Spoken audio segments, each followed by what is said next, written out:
themselves. So the right to the city is more than simply the right of access to what exists in the city, even though that is very important.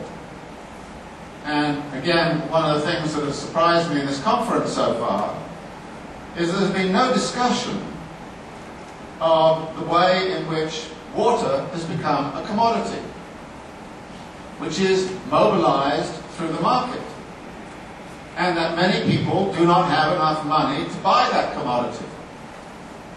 And if they don't, they are excluded from something which is a source of life. The privatization of water supply has been a disaster in South Africa, Buenos Aires, and various other places. Yes, it's very efficient, but efficiency of markets is often exclusionary. Simply because if you don't have the money to pay for it, you don't get it. And in South Africa, for example, people who were excluded from what was once a common property resource had to go to the local creek and drink water from that, and a cholera epidemic ensued in which a couple of hundred of them died.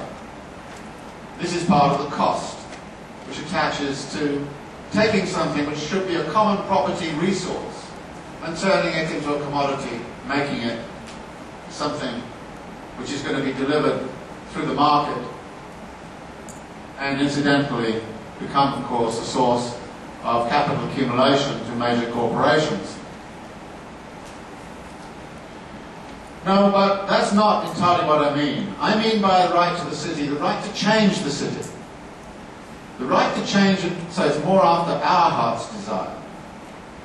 The right to change it in such a way that we change ourselves. And so the big question about the city and the urbanization is not simply what kind of cities do we want, but what kind of people do we want to be? What kind of social relations do we value? What kinds of ways can we think about our relation to nature?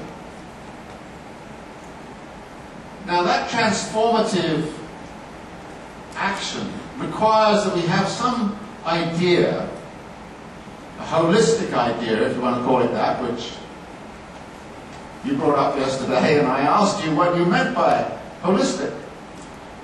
I think I'm going to try and give you my answer. And I came across this answer first when I was actually co-chair of a jury over ideas for a design of something which was mentioned this morning, which was this new town in South Korea, multifunctional, I don't remember its title, it's just multifunctional administrative city, right? And in the course of this jury, we had a preliminary discussion as to how we're going to evaluate the various proposals. And it went around a little bit, and then it turned out that the two outside architects started to dominate the discussion. And the two outside architects, one was Isazaki, and the other is from TU Delft, Willy Maas. And they had an astonishingly learned and very interesting discussion about the relative strengths of squares and circles in terms of urban design. And it was actually really very interesting. I found it fascinating, except at some point I said, well, look, I think there are other ways to look at this. I said, I think we should evaluate these urban designs along 6 criteria which are interactive with each other. And we have to ask these questions. The first question is, what kind of relation to nature is being proposed?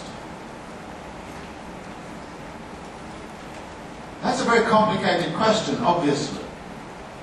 We can deal with, carbon emissions, ecological footprints, symbolic things. In South Korea, they don't like to build on tops of hills, so you couldn't put sort of Mediterranean hilltop villages around in this design because of the certain way in which nature is understood and valued and cared about. So the relation to nature is actually very, very important.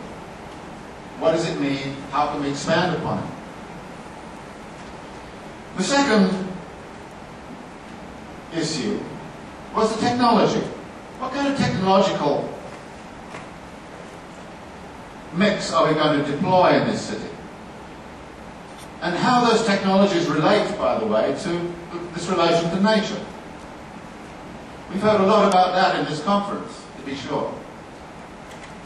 And I think the technologies and the technological issue is a crucial one, because it is not independent of the third criterion, which I employ, which is what kind of social relations are we interested in this place.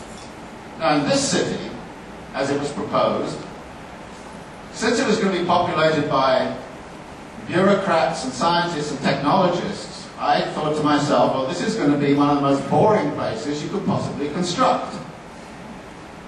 Therefore, you have to play a very careful role to try to make this a place so that people actually want to stay in it at weekends rather than just disappear on back to Seoul and, you know, live a good life back in Seoul. So the social relations side of things is important, but it's also labor relations, gender relations, how women are, how the experience of women in the city is going to be as opposed to that of men, issues of that kind. So the social relations side of things was absolutely crucial. That leads to the fourth, which is, well, what are people actually going to do that is productive in this city? Well, bureaucrats are not productive in the ordinary sense, but yes, they're important and can do valuable things. But are there forms of production that can be internalized within this city?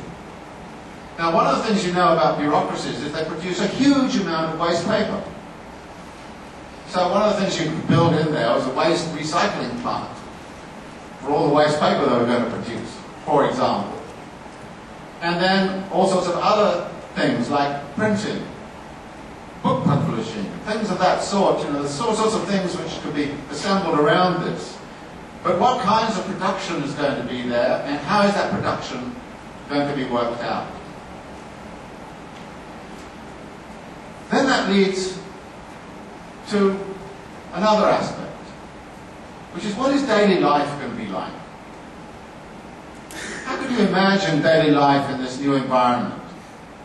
What would the experience be of walking in the street in the summer or the winter? Were there aspects of daily life that could be somehow or other enhanced? And what would be value about that daily life in terms of culture and social reproduction and cultural activities and all the rest of it? Very interesting question, but it's too easily glossed over. I mean, I've heard several presentations at this conference where on that side it seems that water is part of the consumption of nature. It's a consumption good. I don't like that. I think nature is more than something we simply consume on weekends or when we get down by the riverside and see a butterfly or something of that kind. Something more complicated than that. So daily life is important. And then finally, there's the question of what sort of mental conceptions of the world come out of this urban experience. How do we understand ourselves? What kinds of political identities do we assume in this new environment? And how do we think about our relation to others and relation to nature and all the rest of it? In other words, the mental conceptions of the world are also very important. And they are transformative. I mean, it is true, I think, that new river they opened up in Seoul changed some mental conceptions, and that's very important. And once those mental conceptions change, then all sorts of complicated things flow from that. It's a dynamic kind of process.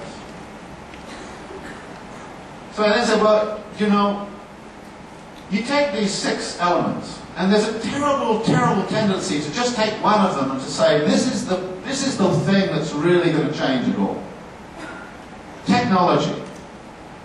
There's a lot of technological determinism around, a lot of technological fetishism around, which says, oh, the technology is going to change everything we need. That's all we need to do. So there's a technological determinism. We're even these days getting a revival of something which we geographers learned long ago was a rather stupid position, which is an environmental determinism. That nature is going to tell you what to do. and that